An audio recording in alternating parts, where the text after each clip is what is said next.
الحمد لله نحمده تعالى ونستعينه ونستغفره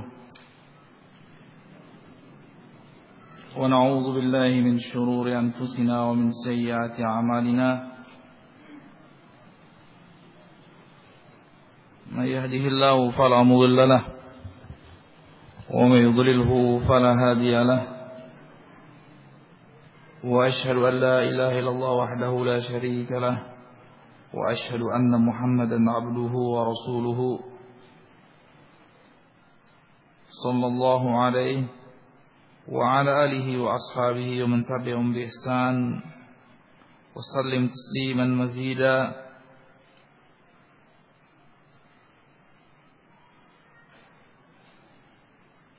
قال تعالى بكتابه الكريم يا أيها الذين آمنوا اتقوا الله حق تقاته ولا تموتن إلا وأنتم مسلمون يا أيها الناس اتقوا ربكم الذي خلقكم من نفس واحدة وخلق منها زوجها وبث منهما رجالا كثيرا ونساء واتقوا الله الذي تساءلون به والأرحام إن الله كان عليكم رقيبا يا أيها الذين آمنوا اتقوا الله وقولوا قولا سديدا يصلح لكم أعمالكم ويغفر لكم ذنوبكم ومن يطع الله ورسوله فقد فاز فوزا عظيما.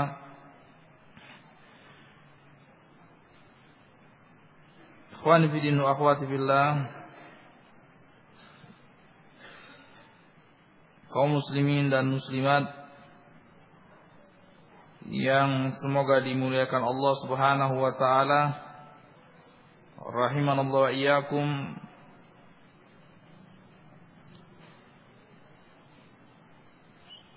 Bersyukur kita kepada Allah Subhanahu wa taala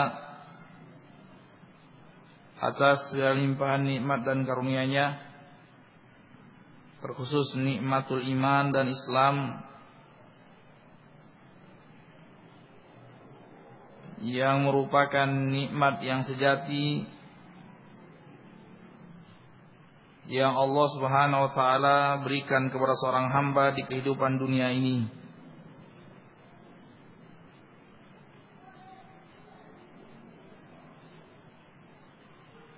Kita juga bersyukur kepada Allah SWT atas nikmat kesehatan, sehingga pada kesempatan kali ini Allah Subhanahu wa taala pertemukan kita kembali di majelis yang semoga Allah Subhanahu wa taala muliakan, di Masjid Al-Muhajirin wal Ansar, yang semoga Allah Subhanahu wa taala memberkahinya dan memberkahi segenap pengurus yang ada di dalamnya, yang berpartisipasi demi memakmurkan masjid ini.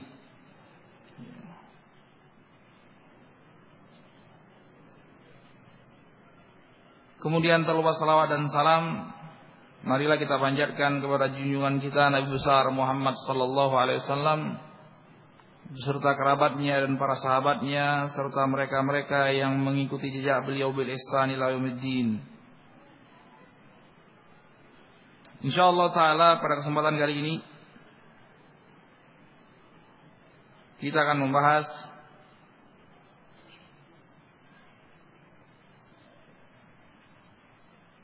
hal-hal yang berkaitan dengan penyelenggaraan jenazah, pengurusan jenazah, mulai dari sebelum ajal menjemput seorang hamba sampai dia dimakamkan,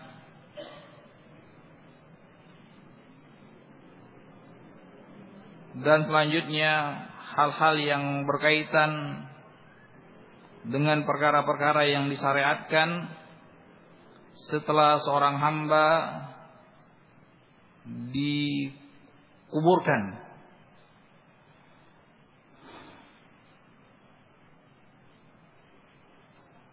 Yang berkaitan dengan ziaratul kubur,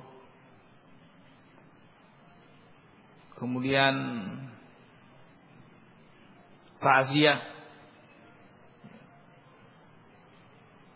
Karena hal tersebut berkaitan dengan hal yang berkaitan dengan penyelenggaraan jenazah, maka para ulama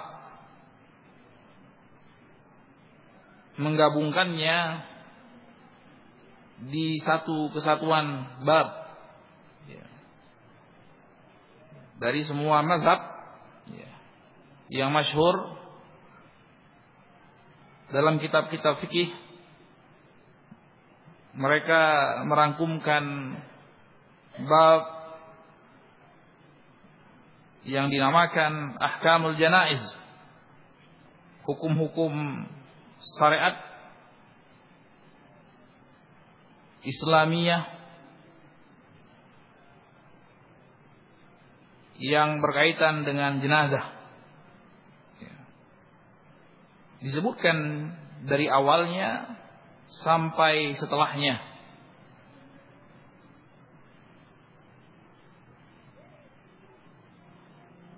Dan insyaallah taala pada kesempatan kali ini kita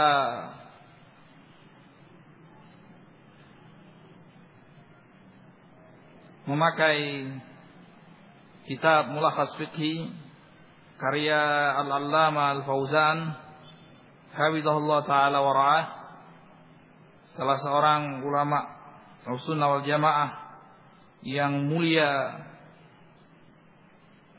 pada masa ini, yang setahu saya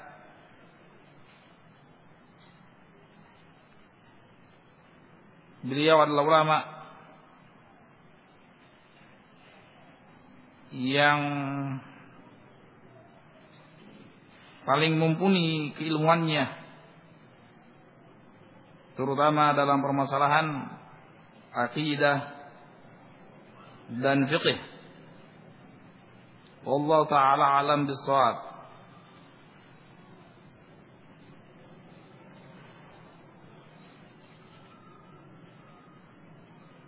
Sehingga apa yang kita sampaikan tidak keluar daripada mazhab yang masyhur, mazhab yang 4. Karena beliau salah seorang pembesar daripada ulama Hanabilah, sehingga banyak kita jumpai dalam tulisan-tulisan beliau, khususnya yang berkaitan dengan hukum-hukum fikih yang sesuai dengan pendapat Imam Ahmad bin Hanbal rahimahullah ta'ala. Walaupun tidak sedikit juga kita jumpai banyak perkara-perkara yang beliau keluar dari mazhab Imam Ahmad bin Hanbal, kalau beliau yakini perkara tersebut lebih sesuai dengan dalil baik dari Al-Quran dan Sunnah. Dan itulah ciri-ciri seorang mujtahid dari kalangan Ahlussunnah wal Jamaah. Beliau berhak beristihad karena sudah sampai ke derajat seorang yang mujtahid yang bisa melihat langsung dari sumbernya Al-Quran dan Sunnah, sehingga walaupun beliau besar dengan mazhab Hanabilah, tapi tidak jarang kita lihat beliau berijtihad tidak sesuai dengan mazhab yang masyhur daripada mazhabnya Imam Ahmad bin Hanbal. Demikianlah kita jumpai juga ada pada Imam Nawawi, yang terkenal dengan mazhabnya, mazhab Syafi'iyah. Akan tapi sering kali kita jumpai beliau tidak sependapat dengan pendapat Syafi'iyah di dalam banyak hal, karena beliau berkeyakinan bahwasanya apa yang beliau yakini itu lebih cenderung sesuai dengan pada Al-Quran dan Sunnah daripada mazhab yang masyhur misalnya. Demikian juga misalnya Imam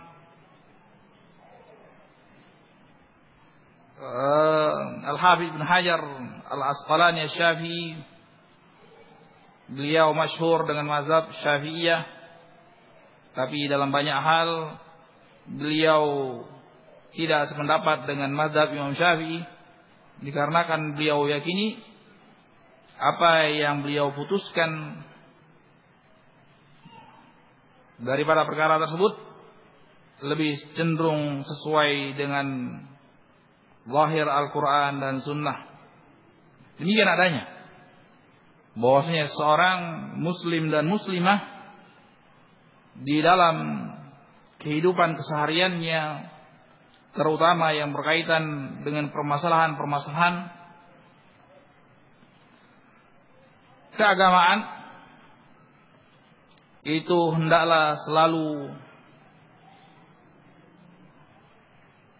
selaras dengan apa yang telah dituntunkan oleh Allah Subhanahu wa taala dan Rasul-Nya.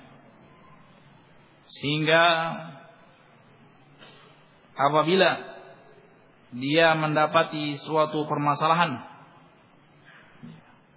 daripada permasalahan keagamaan yang dia yakini selama ini, mungkin karena belajar dari salah seorang ustadz atau guru atau pak kiai dan yang semisalnya, kemudian ternyata pendapat tersebut tidak sesuai dengan Al-Quran dan Sunnah, maka tidak segan-segan seorang muslim dan muslimah untuk berpendapat sebagaimana yang ditunjukkan oleh Al-Quran dan Sunnah. Demikian pesan-pesan para sahabat Rasulullah SAW dan para tabi'in setelahnya, kemudian ulama-ulama yang berikutnya selalu berpesan untuk berpegang teguh kepada sunnah Rasulullah SAW, sebagaimana yang telah disabdakan oleh Rasulullah SAW dalam sebuah hadis yang masyhur, "Alaikum bisunnati wa sunnatil khulafa'ir rasyidin, addu 'alaiha bin nawajid."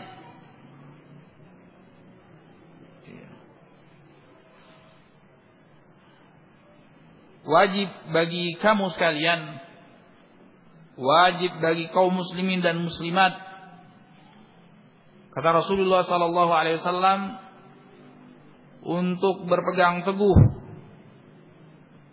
dengan sunnahku. Diibaratkan oleh Rasulullah SAW, dan kalau bisa gigitlah ia dengan gigi geraham, karena gigi yang paling kuat cengkramannya itu adalah gigi geraham, yang apabila digigit sulit untuk lepas. Artinya seorang muslim dan muslimah diperintahkan untuk betul-betul berpegang teguh, pegang erat-erat sunnah Rasulullah SAW, apa yang beliau ajarkan, dan sunnah khulafa'ir rasyidin, apa yang diajarkan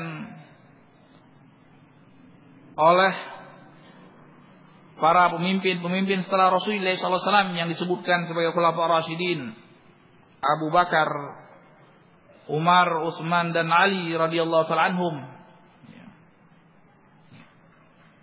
Addu 'alaiha, berpegang teguhlah kepadanya, gigitlah dia.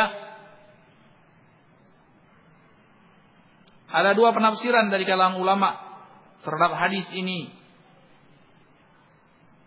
Kenapa Rasulullah SAW katakan gigitlah ia? Tidak Rasulullah SAW katakan gigitlah keduanya. Sebagian ulama menafsirkan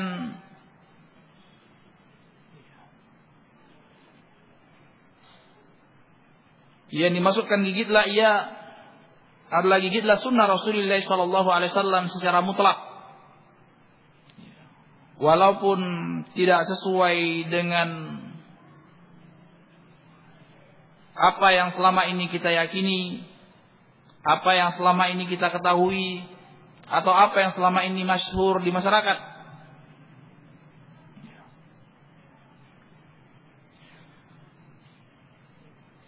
Adapun sunnah Khulafa' Rasyidin, maka dia haruslah selaras dengan sunnah Rasulullah SAW.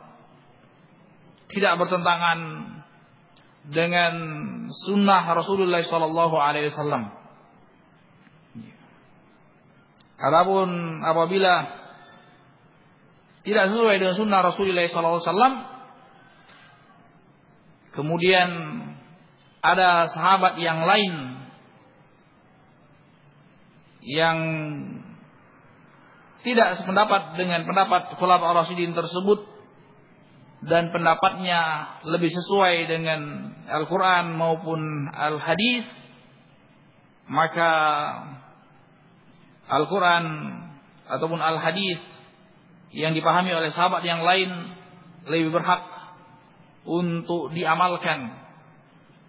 Dan inilah sebuah perkataan yang masyhur dari salah seorang sahabat yang mulia, tatkala dia berpendapat tentang bolehnya mut'atul hajj, yaitu tamattu di bulan haji, sebagaimana yang diamalkan oleh kaum muslimin sekarang ini, yaitu melaksanakan haji dengan terlebih dahulu melakukan umrah di bulan haji Syawal, Dzulqa'dah, 10 hari di bulan Dzulhijjah. Ya.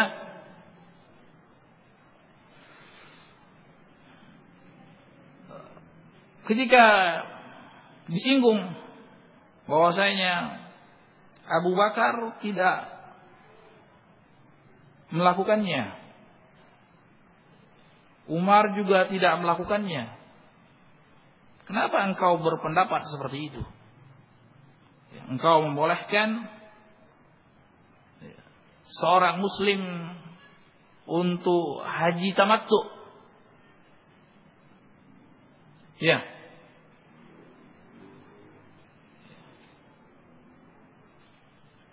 Maka beliau berkata, aqulu qala Rasulullah sallallahu alaihi wasallam wa taqulu qala Abu Bakar wa Umar.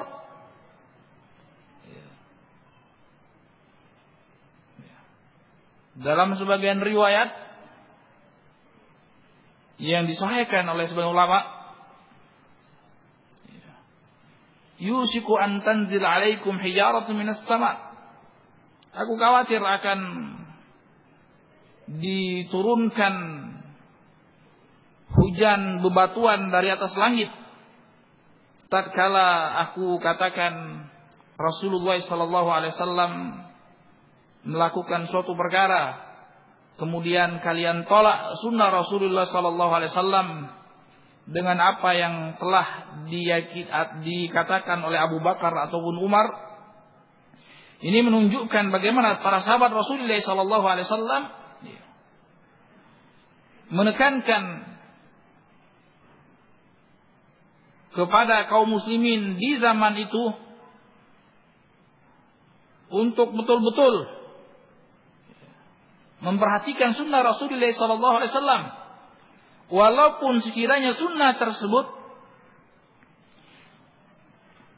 tidak sesuai dengan apa yang dilakukan oleh seorang sahabat yang besar sekalipun. Siapa yang tidak tahu kebesaran Abu Bakar radhiyallahu taala anhu? Siapa yang lupa akan kepahlawanan Umar radhiyallahu taala anhu? Tidak ada yang mengingkari perkara tersebut dari kalangan para sahabat Rasulullah sallallahu alaihi wasallam. Tapi sebesar apapun mereka berdua tetap tidak keluar daripada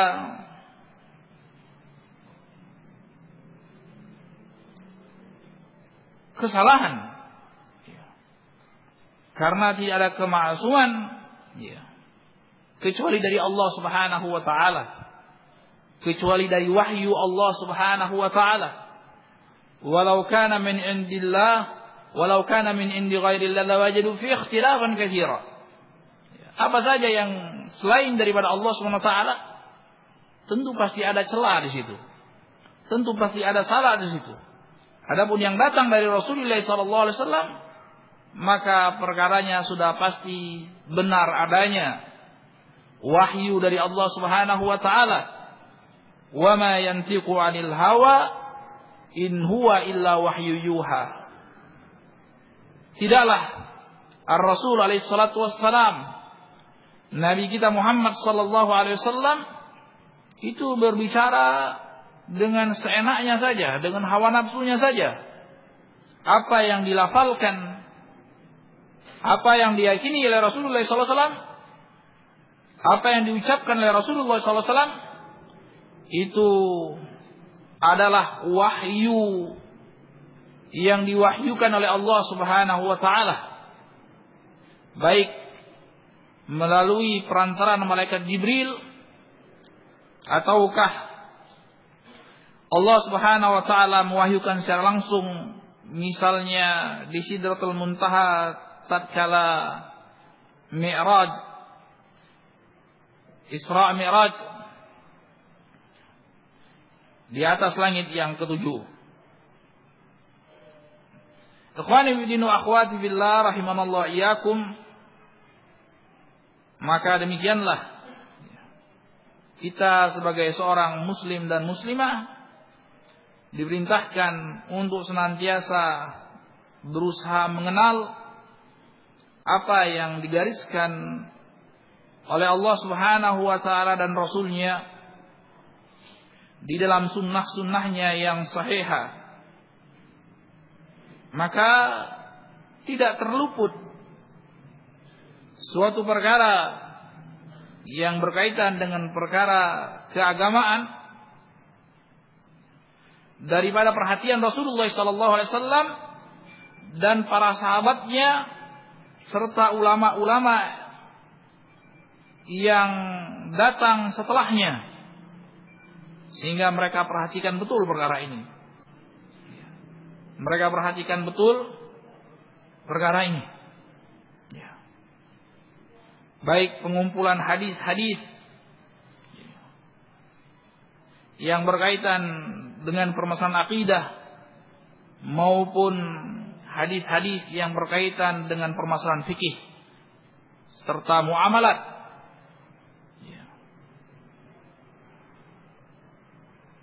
Maka kita jumpai di zaman itu, terutama pada abad kedua maupun abad ketiga Hijriah, sekitar 100 maupun 200 tahunan setelah Rasulullah SAW meninggal dunia, maka di Jaziratul Arab dan sekitarnya dikatakan oleh ulama, ahlul hadis itu tidaklah kita lihat padang pasir isinya cuma ahlul hadis. Hilir mudik biasa kita melihat kafilah-kafilah, onta-onta yang lalu lalang isinya di atas punuknya berpuluh-puluh, beratus-ratus jilid kitab hadis yang mereka tulis langsung. Ya. Ada yang dari Irak ke Yaman, ya. Ada yang dari Madinah ke Syam, ya. Palestina dan sekitarnya, Suriah, ada yang ke Mesir. Ya. Itu ditempuh dengan waktu bulan-bulan, ya. Sehingga Maha Suci Allah Subhanahu wa taala yang telah menjadikan para ulama tersebut sebagai asatinuddin, sebagai pemegang estafet daripada sunnah yang diajarkan oleh Rasulullah sallallahu alaihi wasallam kepada para sahabatnya. Sehingga tidak ada satupun perkara dalam perkara agama yang tidak ada ilmunya, yang tidak ada narasumbernya. Semuanya sudah terperinci. Ada baiknya kita lihat kembali sejarah-sejarah ulama, bagaimana tatkala misalnya Imam Yazid bin Harun itu dalam satu majelis hadisnya yang hadir sekitar 70.000 alul hadis. Ya. 70.000 alul hadis, ikhwan. Ya. Satu persatu ucapan Yazid bin Harun yang beliau sampaikan dari gurunya sampai kepada Rasulullah SAW, mungkin 3 atau 4 perawi sampai kepada Rasulullah SAW, itu ditulis, ya, diperhatikan satu persatu, belum yang lain. Ya. Sampai di zaman Imam Al-Hakim, beliau ulama ya, pada masa abad ke-5 Hijriah, itu masih cukup bertahan sekitar yang hadir sekitar 40.000 ya, atau 30.000 ahlul hadis dalam satu kali majelis. Ya. Mana ada di zaman sekarang, itu bukan kajian tabligh akbar. Ya. Baru kumpul 10.000, bukan. Itu kajian sehari-hari setelah sholat asar. Iya. Setelah sholat zuhur berkumpul ahlul hadis 70.000. Ya. Walaupun belum ada sound system. Ya. Tapi mereka pakai muballigh. Muballigh itu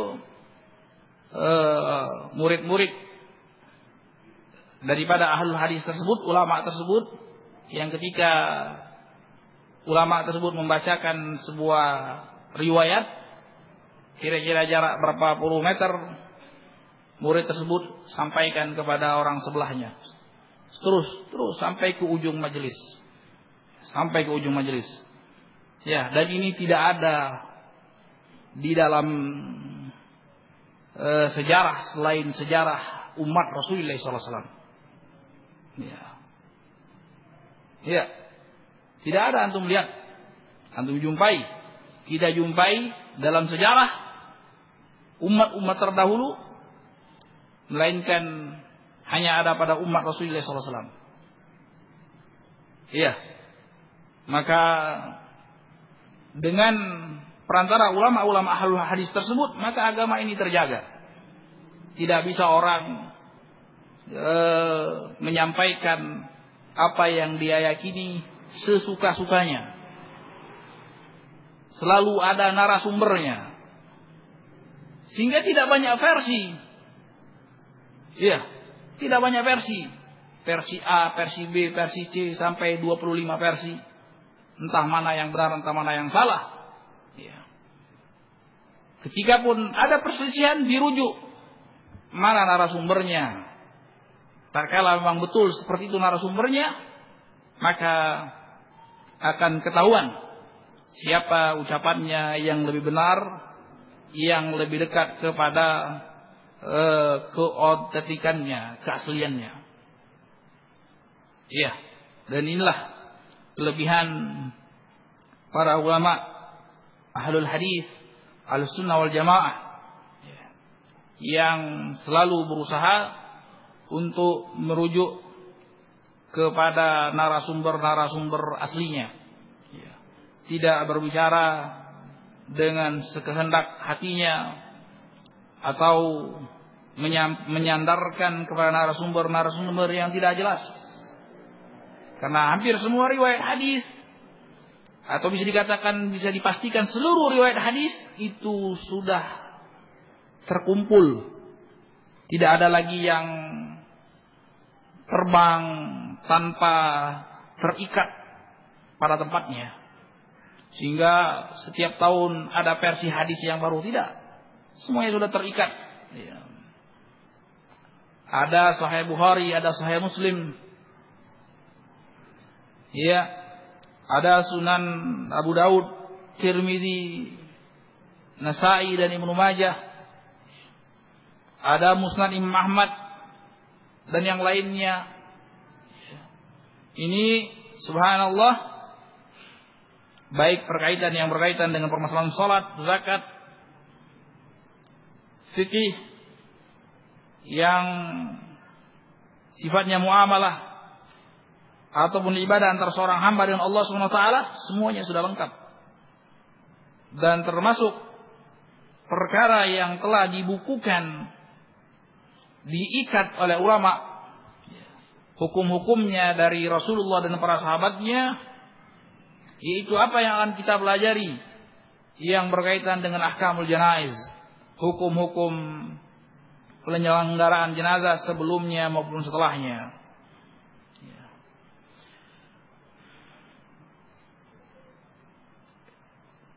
Dikatakan oleh Imam Ibnu Qayyim rahimahullah taala, sebagaimana dinukil oleh Syekh Al-Fauzan hafizahullah taala,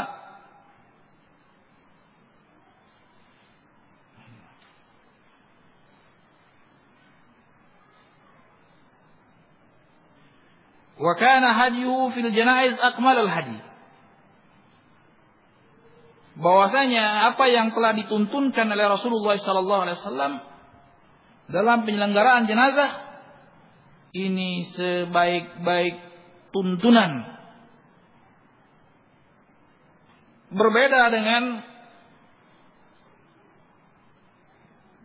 apa yang telah dilakukan oleh umat-umat sebelumnya ataupun setelahnya daripada umat-umat selain umat Rasulullah sallallahu alaihi wasallam. Yang tuntunan tersebut mencakup rangkaian peribadahan kepada Allah Subhanahu wa taala. Jadi itu rangkaian peribadahan kepada Allah Subhanahu wa taala. Dengan kondisi yang sangat sempurna. Jadi yang harus digarisbawahi terlebih dahulu yang berkaitan dengan penyelenggaraan jenazah, pengurusan jenazah, itu adalah bentuk rangkaian peribadahan kepada Allah Subhanahu wa taala. Ini garis bawahi terlebih dahulu. Salah satu bentuk beribadah kepada Allah Subhanahu wa taala dengan mengurusi penyelenggaraan jenazah seorang muslim maupun muslimah, yang dengannya seorang hamba mengharapkan keridhaan Allah Subhanahu wa taala. Seorang hamba mengharapkan pahala di sisi Allah Subhanahu wa taala dengan penyelenggaraan jenazah. Bukan cuman sekedar seremonial, upacara-upacara yang kering sifatnya, rutinitas yang biasa tanpa makna. Tapi esensi yang terpenting di situ adalah dalam rangka peribadahan kepada Allah Subhanahu wa taala dengan mengharapkan keridhaan Allah Subhanahu wa taala atas apa yang Allah Subhanahu wa taala syariatkan dengan penyelenggaraan jenazah tersebut, yang berupa ihsan lil mayyit, berupa berbuat baik kepada si mayyit sebelumnya maupun setelahnya, sebelum dia meninggal maupun setelah dia meninggal. Dan tidak cukup sampai dia masuk ke dalam kubur selesai, hari dia masuk ke dalam kubur selesai, tapi hari-hari berikutnya ada tuntunannya,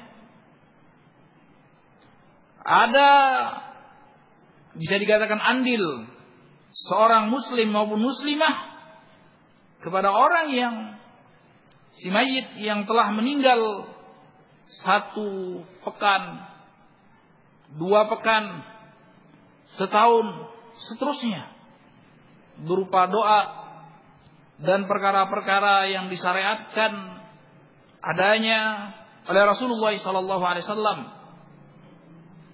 Iya. Walladzina ja'u min ba'dihim yaquluna rabbana ighfir lana wa li ikhwanina alladzina sabaquna bil iman. Tidak putus selesai. Sehari dikuburkan selesai, tidak. Ternyata ada kelanjutannya. Orang-orang yang datang belakangan, kata Allah Subhanahu, Allah puji. Ya. Mereka mendoakan orang-orang yang terdahulu dari kalangan sahabatnya, dari kalangan saudaranya seiman. Rabbana ighfir lana, wahai Rabb kami, ampunilah kesalahan kami dan kesalahan-kesalahan sahabat-sahabat kami yang terdahulu di dalam keimanan. Ya, lihat bagaimana Islam menjaga perkara ini semua. Tidak terlupakan begitu saja.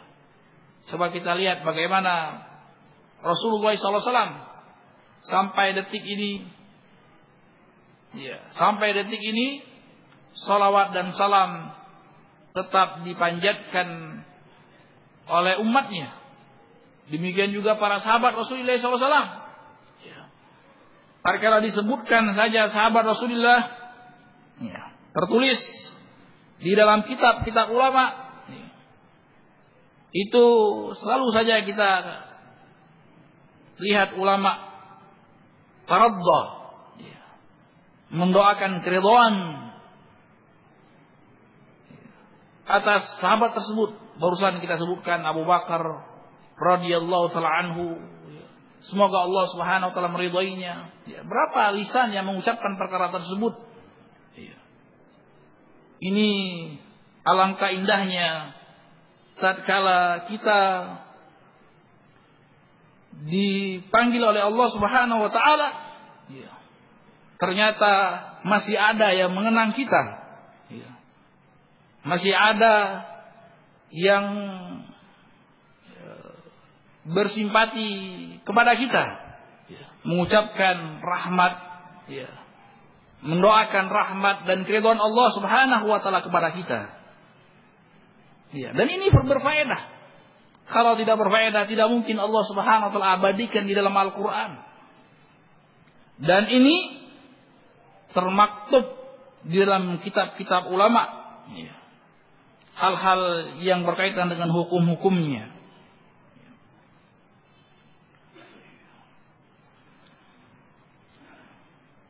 Dimulai daripada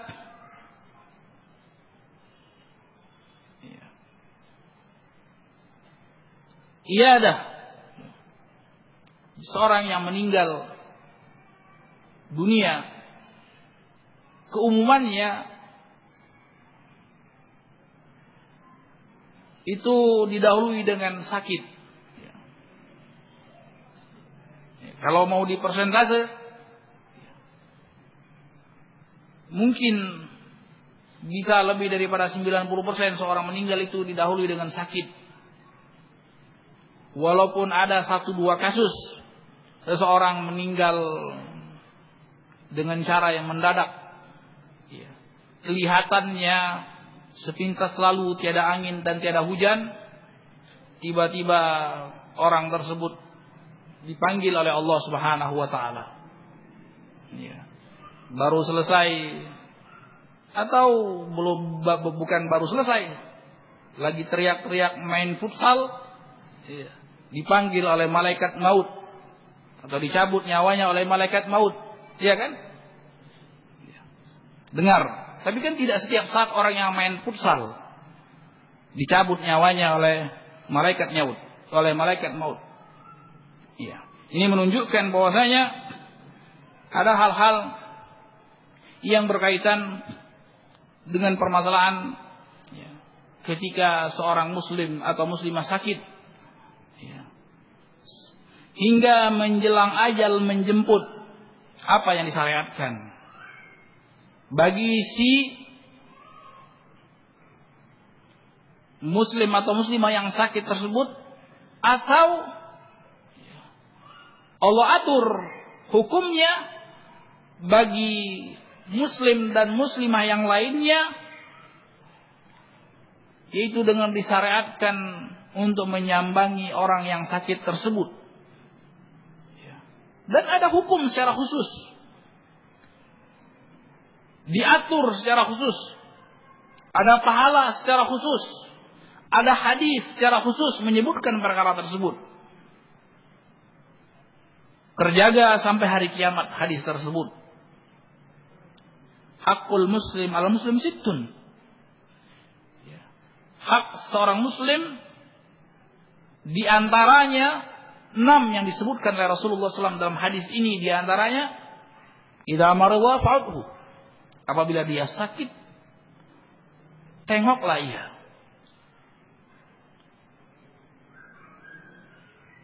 Jenguklah dia. Ya. Kemudian ada faedahnya dan ada hal-hal yang disyariatkan ketika menyinggung orang yang sakit. Ya. Kemudian kalau sekiranya sakit semakin parah, ada tanda-tanda tidak terselamatkan, ada perkara-perkara yang setelahnya disyariatkan berupa talqinul mayyit, mentalkinkan,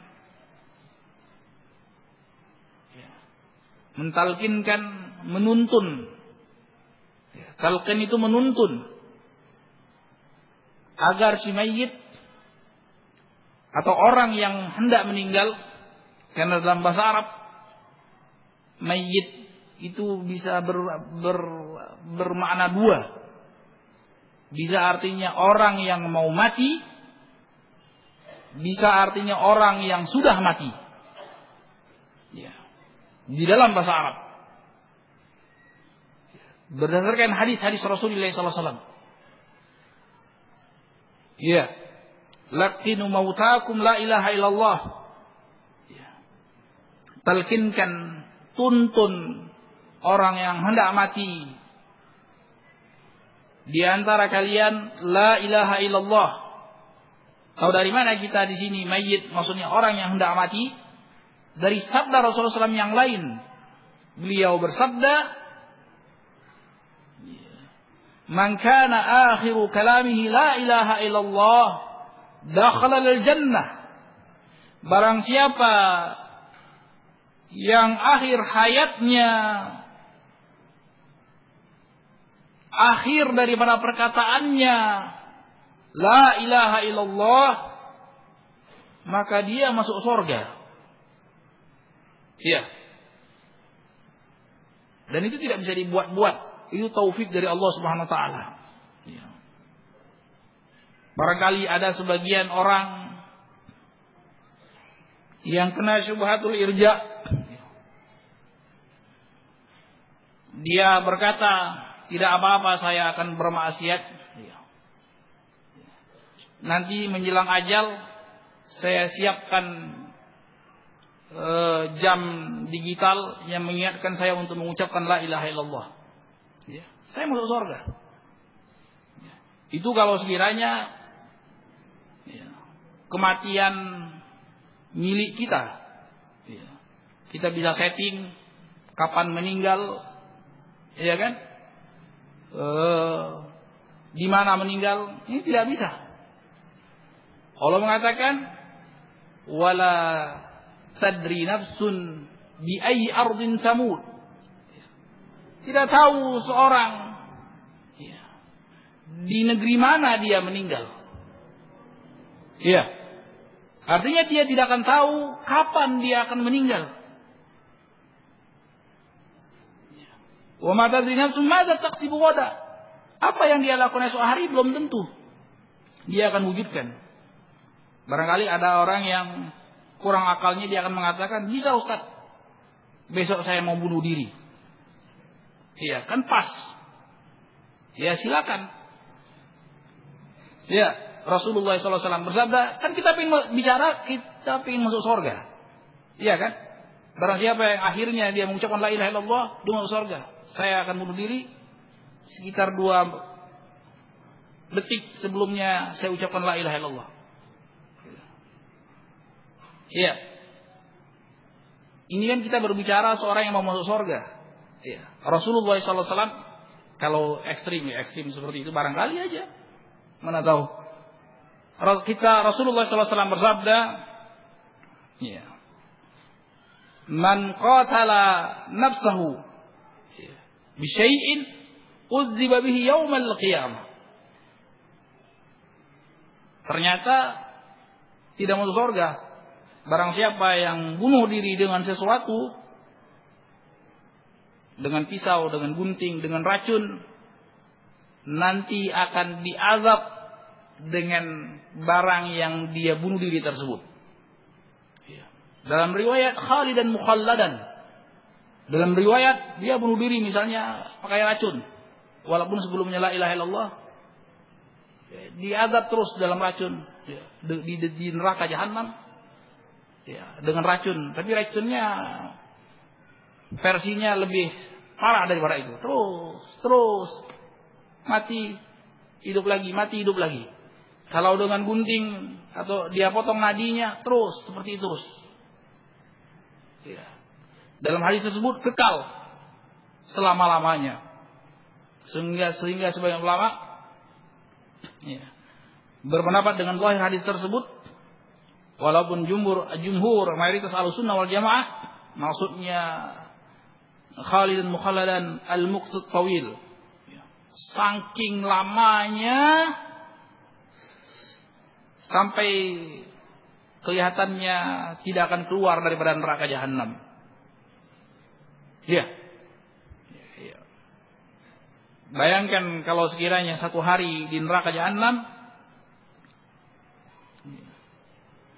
itu beribu-ribu tahun di dunia. Beribu-ribu tahun masanya di dunia. Iya. Makanya semua orang yang hidup di dunia ini, tatkala dia merasakan alam akhirat, Allah sebutkan di dalam Al-Quran, ada yang merasa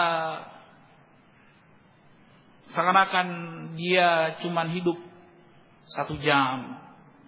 Bagaimana seorang bisa beramal kok dikasih kesempatan hidup 1 jam? Karena lihat betapa lamanya kehidupan akhirat. 1 hari aja tidak habis-habis. Ada yang sesaat saja, perasaan dia beberapa kerdipan mata saja, dia hidup di dunia ini. Kemudian tiba-tiba dia mati.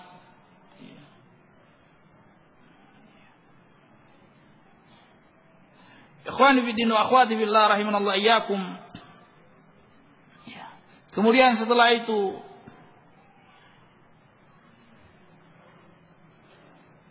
hal-hal yang disyariatkan setelah ruh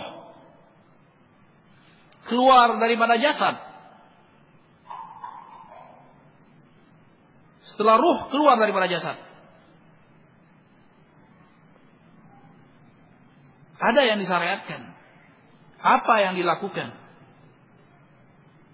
oleh orang yang ada di sekitar si mayit tersebut.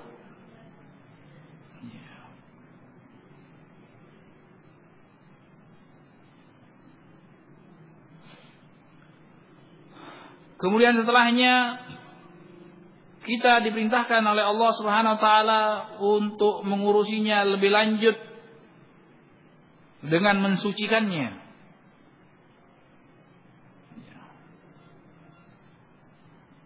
Kemudian setelahnya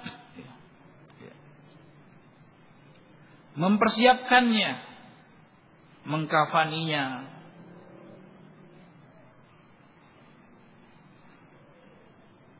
Kemudian setelahnya menyolatinya. Kemudian setelah itu menguburkannya. Dilanjutkan dengan mendoakan agar Allah Subhanahu wa taala mengokohkan dia tatkala didatangi oleh malaikat yang Allah sebutkan, dan hadis yang disebutkan dalam hadis Al-Bara bin Azib tentang keberadaan malaikat tersebut yang menanyakan tentang siapa Tuhannya, apa agamanya, dan siapa seorang nabi yang diutus kepadanya.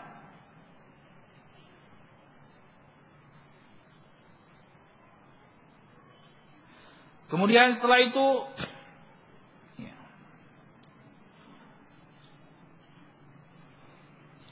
disyariatkan untuk menziarahinya, mendoakan afiah, mendoakan rahmat, sebagaimana seorang hamba satu dengan yang lainnya saling menziarahi ketika hidupnya. Maka disunahkan oleh Rasulullah SAW, demikian juga tatkala seorang hamba, orang yang dia cintai itu berpindah ke alam barzakh, alam perantara antara alam dunia dan alam akhirat.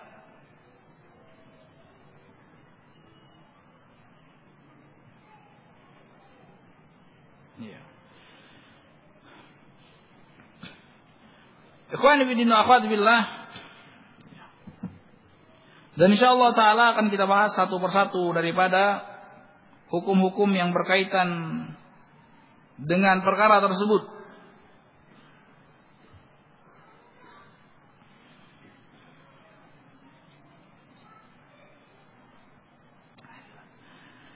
Tadi kita sudah sebutkan bahwasanya penyelenggaraan jenazah sebelumnya dan setelahnya.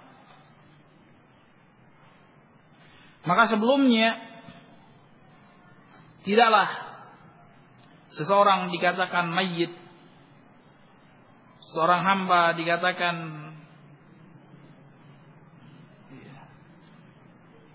jenazah,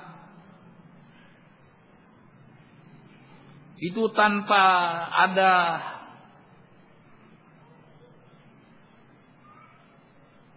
fase kematian. Itu fase atau kejadian proses keluarnya ruh dari jasad, lahir yang kelihatan dengan mata kepala, orang-orang yang ada di sekitarnya. Kenapa demikian? Kita katakan karena sesungguhnya ruh juga jasad. tapi jasad dengan dimensi yang lain. Iya. Apa itu ruh? Orang-orang Yahudi menyuruh orang-orang musyrikin untuk bertanya kepada Rasulullah SAW, menguji. Kalau lulus 3 pertanyaan titipan tersebut, maka betul dia nabi. Salah satu pertanyaannya, orang musyrikin dititipi oleh orang-orang Yahudi, tanyakan kepada dia, apa itu ruh? Maka Allah pun turunkan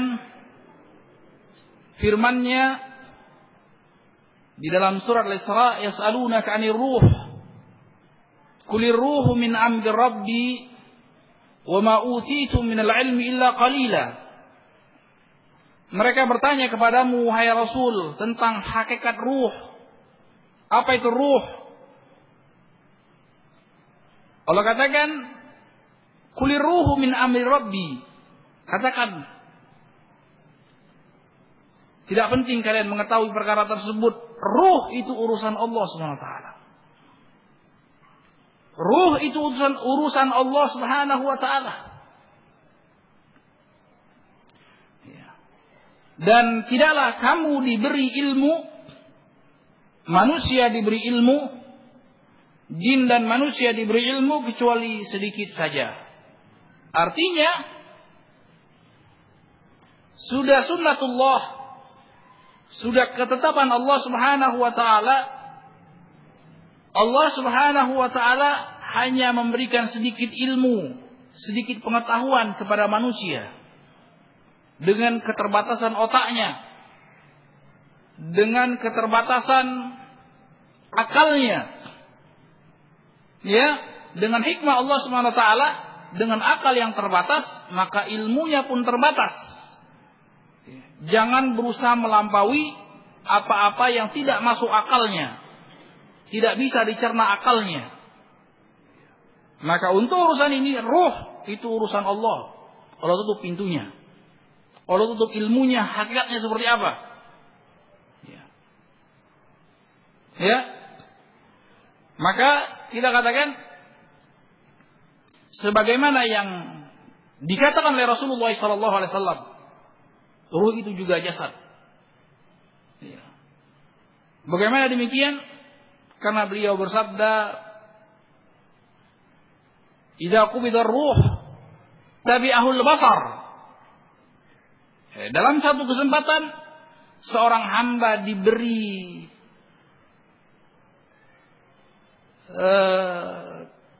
dalam satu waktu, seorang hamba diberi kesempatan, ingin tahu hakikat ruh, ingin tahu seperti apa ruh. Kata Rasulullah SAW, kalau dicabut ruh, maka mata seorang hamba tersebut mengikutinya kemana dia pergi. Ya. Kalau pengen lihat, ya itu cepat-cepat. Ya. Kalau pengen lihat cepat-cepat, ya itu. Ya. Menjelang ajal menjemput, malaikat cabut, itu kelihatan, seperti ini ruh ternyata. Ya. Dan mata pun mengikuti kemana ruh itu dibawa oleh malaikat. Tapi kesempatan itu saja. Kesempatan yang lain tidak ada dikasih oleh Allah SWT. Ini menunjukkan apa? Ini menunjukkan bahwasanya ruh itu jasad, makanya bisa dilihat oleh mata. Tapi dalam kondisi yang seperti itu saja, dalam event yang seperti itu saja. Ya, kalau sudah kejadian itu, ya sudah pindah lagi ke alam yang berikutnya, dimensi yang berikutnya, bukan dimensi kasat mata yang bisa dirasakan oleh panca indera, bisa dicium, bisa diraba, bisa dirasakan, bisa dilihat, bisa didengar. Tidak, sudah pindah lagi ke fase yang berikutnya, fase barzakh, alam perantara antara alam dunia dan alam akhirat. Ikhwan fillah, akhwati fillah, maka yang terpenting daripada itu, yang bisa kita ambil pelajaran dalam poin ini, yaitu kita diperintahkan oleh Rasulullah SAW untuk memperbanyak mengingat kematian. Bahwasanya setiap orang yang hidup akan dijemput oleh malaikat maut, oleh malaikat maut, malaikat yang diutus oleh Allah SWT untuk menjemput ruh-ruh, mencabut ruh-ruh dari jasadnya. Sebagaimana tadi yang disebutkan oleh Al-Ustaz Abdullah Sya'rani, sebuah ayat kullu nafsin dha'iqatul maut, setiap jiwa yang hidup dha'iqatul maut. Ya, di situ dikasih dengan sifat isim fa'il yang memberikan faedah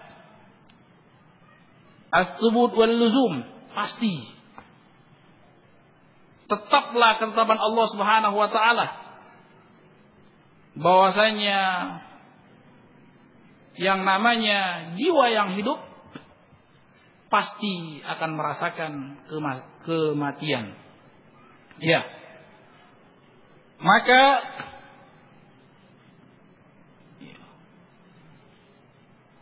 yang perlu dikhawatirkan sebenarnya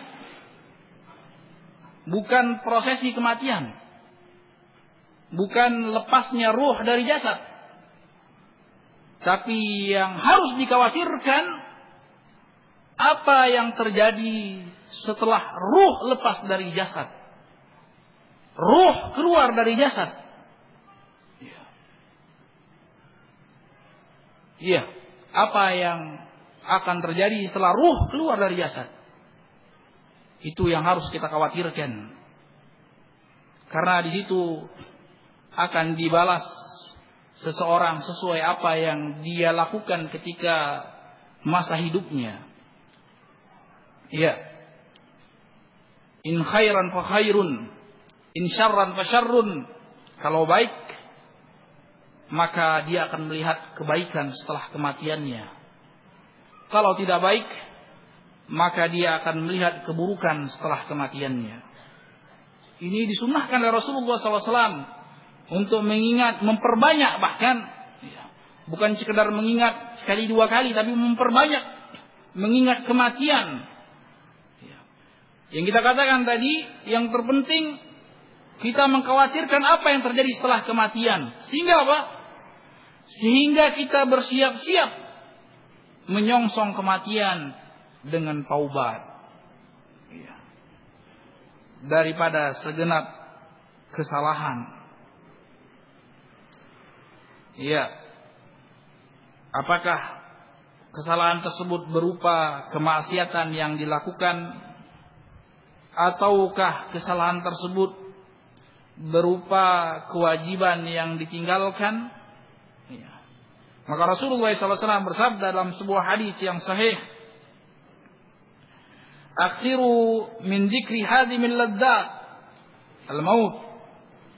Perbanyaklah untuk mengingat yang namanya kematian. Perbanyaklah untuk mengingat yang namanya kematian yang dia sebagai penghancur, pemusnah kelezatan. Artinya kalau seorang merasakan lezat dan nikmat dengan makanan yang dia rasakan, maka ada yang bisa menghancurkan kelezatan tersebut, yaitu kematian. Kalau orang merasakan nikmat bersama-sama keluarganya, orang-orang yang dia cintai, maka yang dapat menghancurkan perkara tersebut adalah kematian.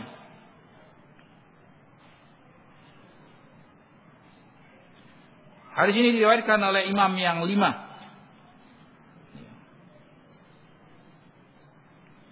Abu Daud, Tirmidzi, Nasa'i, Ibnu Majah, dan Imam Ahmad bin Hanbal rahimahullah ta'ala.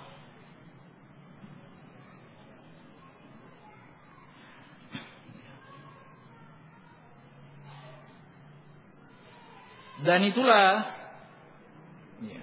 Ikhwani fiddin, akhwati billah rahimanallah iyyakum, pernah Rasulullah SAW ditanya dalam sebuah hadis yang diriwayatkan oleh Imam Hakim dari sahabat yang mulia Abdullah bin Umar radhiyallahu ta'ala anhuma.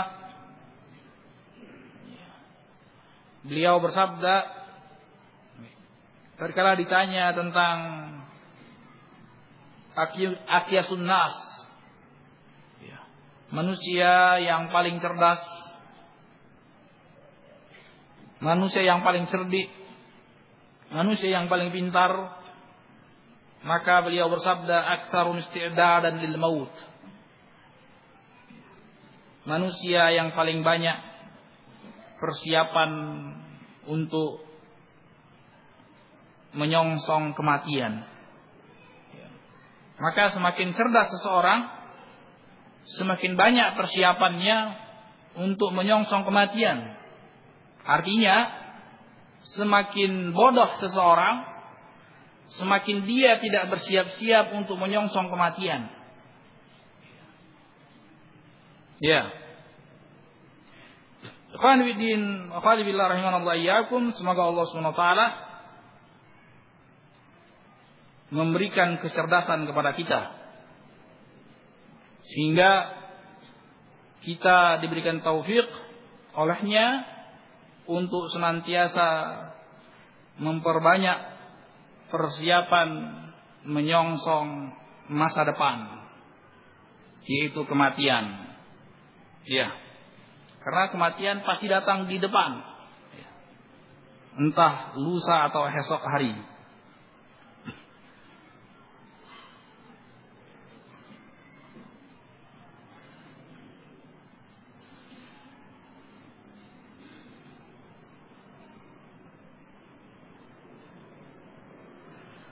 Dibawakan oleh Syekh Fauzan hafizahullah taala dalam Ahkamul Janaiz dari kitab Mulakhas Fiqhi, sebuah hadis yang diriwayatkan oleh Imam Tirmidzi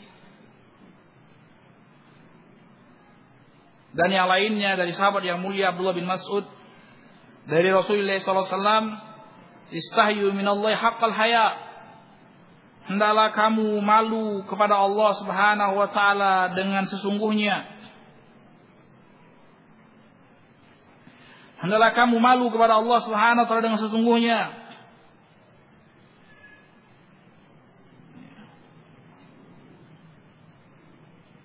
Maka berkata Rasulullah sallallahu alaihi wasallam, seperti apa hakikat orang yang malu kepada Allah? Itu adalah seorang manistahya Allah haqqal haya, orang yang malu kepada Allah dengan sebenar-benarnya, karena ini lambang keimanan seseorang. Al haya'u syu'batun minal iman, haya, rasa malu itu merupakan cabang daripada keimanan, dan bukti keimanan yang paling jelas itu seorang memiliki rasa malu kepada Allah Subhanahu wa taala.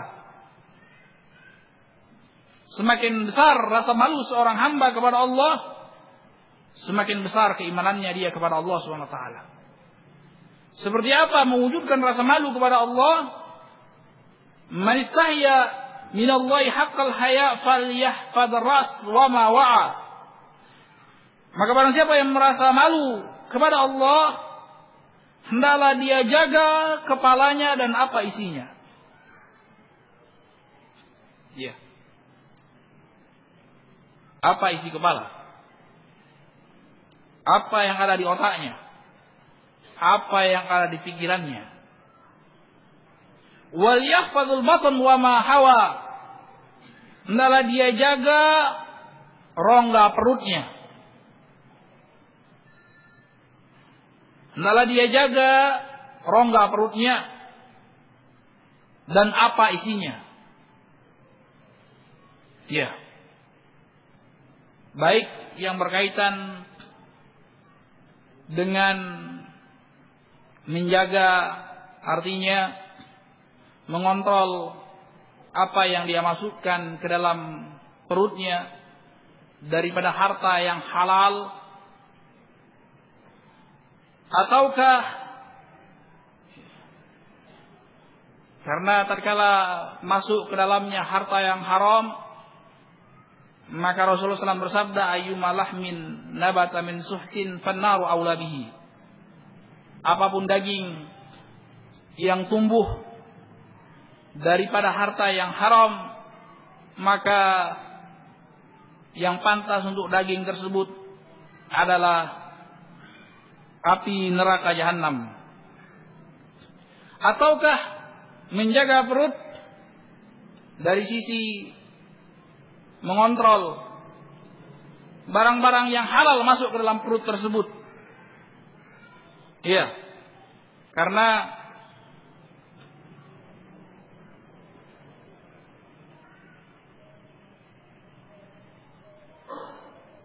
dalam sebuah hadis yang dihasankan oleh Syekh Al-Albani rahimahullah taala, Rasulullah SAW bersabda, "Ma mala ibnu Adam ya'an syarran min batnih." Tidak ada suatu tempat yang lebih buruk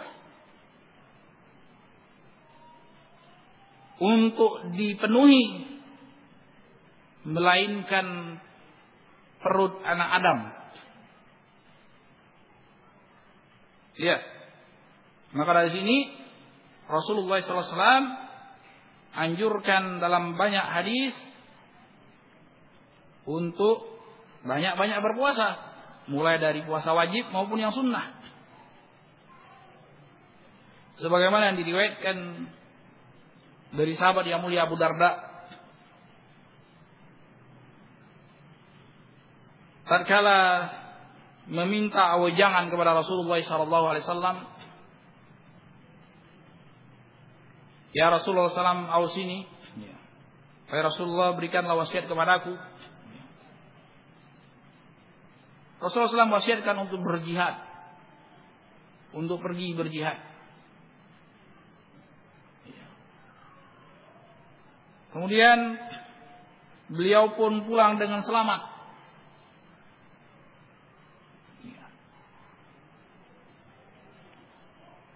Kemudian beliau minta ujangan lagi kepada Rasulullah SAW sampai beberapa kali. Yang terakhirnya Rasulullah SAW bersabda, "Alaika bis-shaum, fa innahu la mithlalah."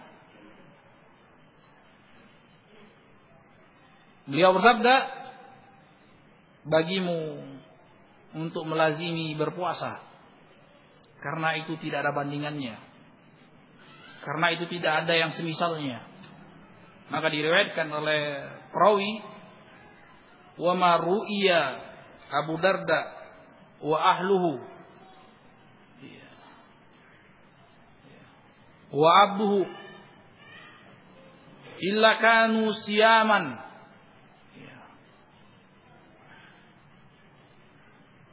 Maka tidaklah terlihat Abu Darda, istrinya, keluarganya, dan budak-budaknya itu dari hari ke hari melainkan dalam keadaan berpuasa. Ya. Fa idza ru'ya dukhan min baitihi, kalau suatu saat, loh, kok itu terlihat asap dari rumahnya Abu Darda, ya. Ya. Barangkali dia lagi tidak berpuasa, maka dikatakan taghashshahud dhaif. Oh, itu dia masak karena lagi ada tamu. Ya. Bukan untuk dia, untuk tamu. Ya. Di sini ada anjuran dari Rasulullah SAW untuk menjaga malu kepada Allah Subhanahu Wa Taala, termasuk selain menjaga kepala dan apa isinya, juga menjaga perut dan apa yang dikandungnya. Kemudian wal yadhkuril maut wal bila, dan yang terpenting lagi, dia ingat-ingat kematian. Jangan lupa. Ya. Seolah-olah dia tidak mati-mati. Ya, seolah-olah dia tidak mati-mati. Ya. Dia ingat kematian. Ya. Seolah-olah dia mau mati terus. Ya. Tidak benar ada riwayat hadis. Ya. Wal yaksab lid dunya. Ya. Ada hadis kan yang masyhur di kalangan kaum muslimin, carilah akhirat seakan-akan engkau mati besok. Carilah dunia seakan-akan engkau tidak mati-mati. Ya, ini kontradiktif. Ya kan? Ya. Tidak mungkin itu keluar dari Rasulullah SAW. Dan benar adanya. Hadis ini tidak dijumpai narasumbernya. Ya. Tidak dijumpai narasumbernya. Maksudnya narasumber yang terpercaya. Narasumber yang terpercaya tidak di Sahih Bukhari, tidak di Sahih Muslim, tidak di Kutub Sunan Kutub Arba'ah, tidak di Musnad Ahmad, tidak di Musannaf Ibnu Abi Syaibah dan yang lainnya, tidak ada. Maka hadis ini diistilahkan oleh ulama al-hadis hadis yang la aslalahu, tidak ada narasumbernya. Kalau itu betul hadis Rasulullah SAW, pasti sudah ada narasumbernya. Ya, kan kacau kalau ada hadis yang bukan dari Rasulullah SAW. Bagaimana mungkin seorang berusaha untuk disuruh Rasulullah SAW cari dunia seakan-akan tidak mati-mati? Iya kan? Bagaimana bisa diketemukan carilah akhirat seakan-akan kau mati besok? Nggak nyambung, ya kan? Miskomunikasi, tidak nyambung. Iya. Padahal Allah Subhanahu wa taala ya syariatkan untuk memperbanyak ingat kematian. Ya, kullu nafsin dha'iqatul maut. Ya kan? Jangan pula berdalil. Sok-sok mau berdalil, kan ada ayat di dalam Al-Qur'an ya, yang menyebutkan wabtaghi fima ataqallahu ad-daral akhirah wa la tansa nasibaka minad dunya wa ahsin kama ahsanallahu ilaik wa la tabghil fasada fil ard. Ya. Dan carilah atas apa yang Allah karuniakan kepadamu kampung akhirat, dan janganlah lupakan bagianmu dari dunia. Ya. Pertama-tama saya tanya, ini ayat konteksnya apa? Ada yang tahu? Ayat ini konteksnya apa? Ayat ini konteksnya adalah nasihat seorang yang beriman. Ikhtilaf ahlu tafsir, berbeda pendapat ahlu tafsir siapa orangnya. Yang jelas dia beriman daripada umat Nabi Musa yang memberikan nasihat kepada Qarun. Ya. Nasihat kepada Qarun. Tahu Qarun? Yang terkenal dengan harta karunnya. Ya. Yang terkenal dengan harta karunnya, sehingga dia menumpuk-numpuk harta sampai kunci gudangnya saja, ya, gudang hartanya saja itu tidak sanggup dipikul oleh sekelompok laki-laki dewasa yang kuat. Ya, itu baru kuncinya, belum isinya. Ya. Isinya ada emas, ada perak, ada. Ya. Dipesankan oleh orang yang memberi nasihat. Ya. Wabtaghi fima ataqal dar al-akhirah wa Qarun. Ya. Qarun ini disebutkan dalam hadis nanti dibangkitkan berbarengan dengan Fir'aun. Ya 11-12 akhirnya. Makanya dibangkitkan bareng-bareng. Ya. Qarun, Haman, Fir'aun, Qarun, Haman dalam sebuah hadis ada disebutkan berbarengan. Ya. Wallah alam mungkin gandengan tangan dibangkitkannya. Ya. Saking parahnya. Ini Qarun wal iyad billah wa nasallallahu afiyah dinasihatkan. Wabtaghi fima ataqal dar al akhirah. Dinasihatkan oleh orang yang beriman. Ya.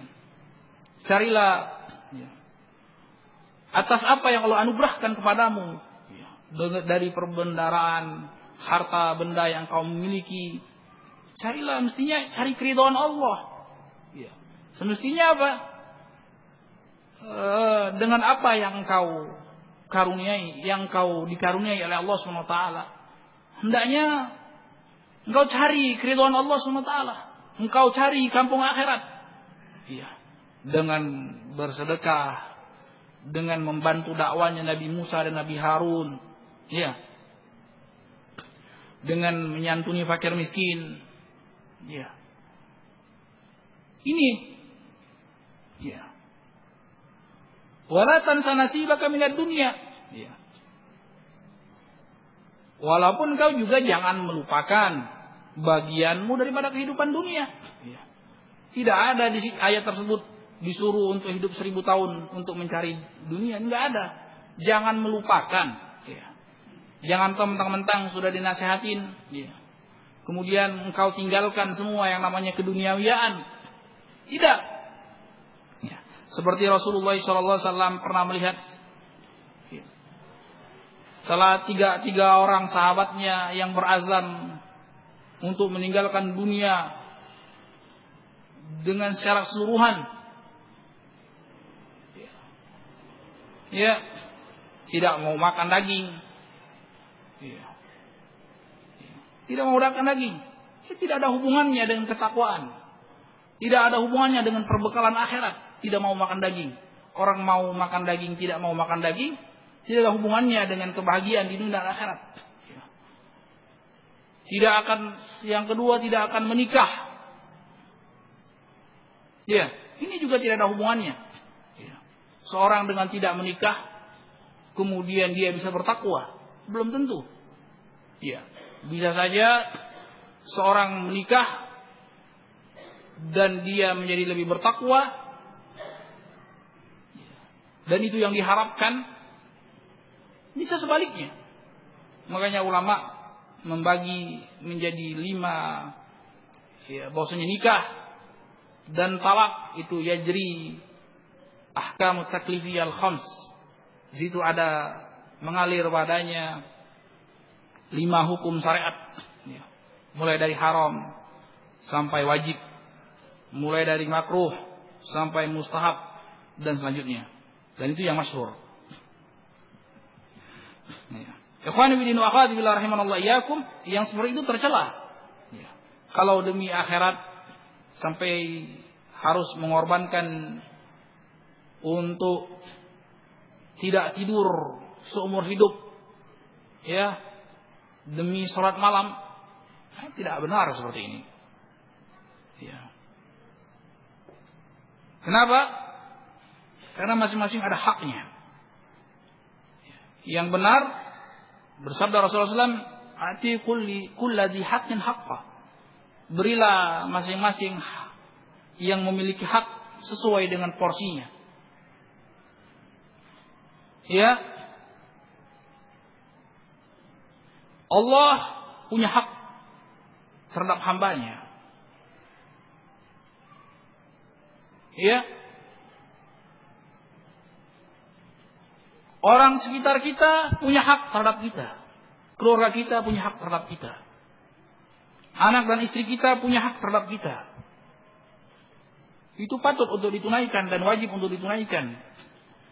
Dan lebih daripada itu, diri kita punya hak terhadap kita. Dan yang benar, yang siratal mustaqim, jalan yang lurus, masing-masing diberikan porsinya sesuai dengan apa yang telah Allah Subhanahu wa taala gariskan. Itu yang benar. Ya, hak Allah kita tunaikan dengan semestinya. Hak orang-orang di sekitar kita tunaikan dengan semestinya. Dan hak pribadi kita tunaikan dengan semestinya. Masing-masing sesuai dengan porsinya. Ya. Tidak melebihi kapasitasnya.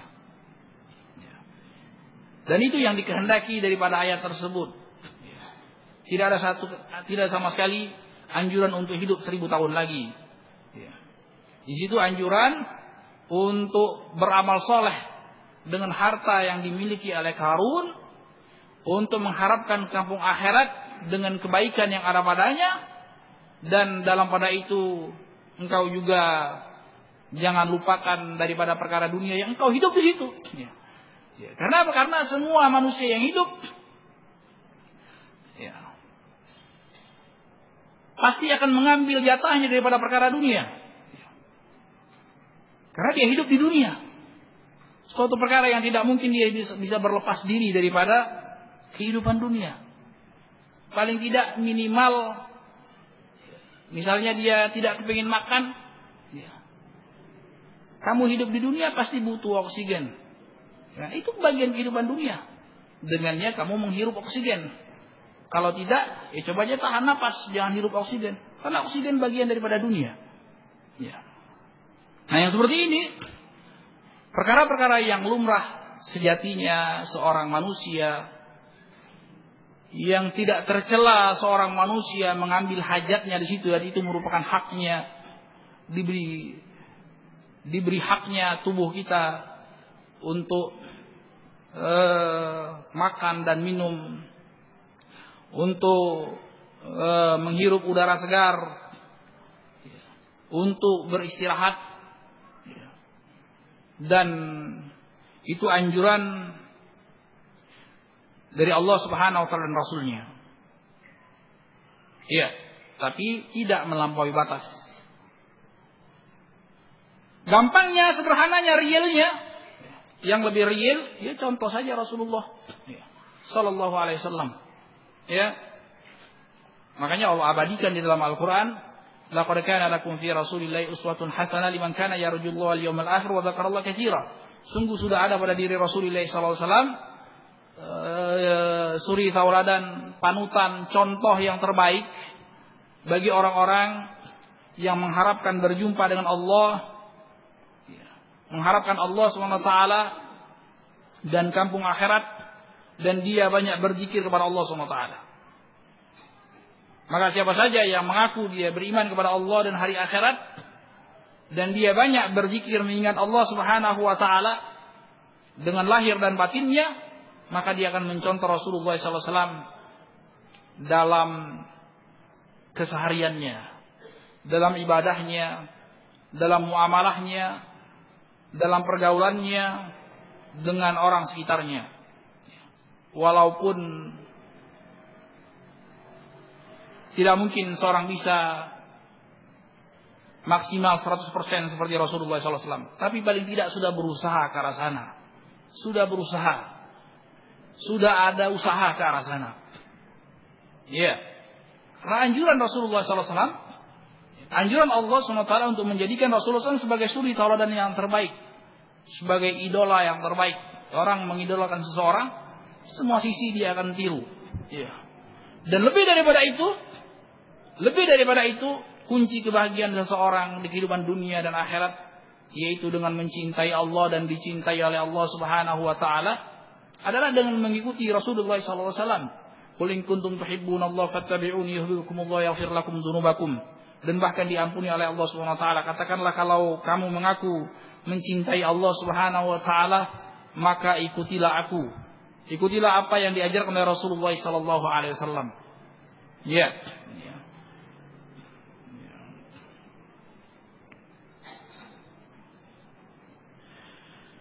Ya.